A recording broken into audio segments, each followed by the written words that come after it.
त्याला का चूज केलं?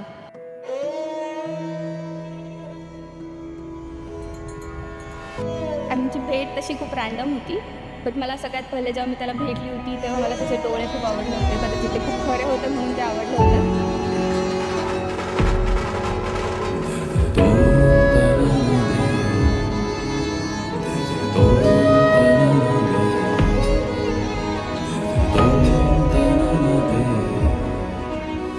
do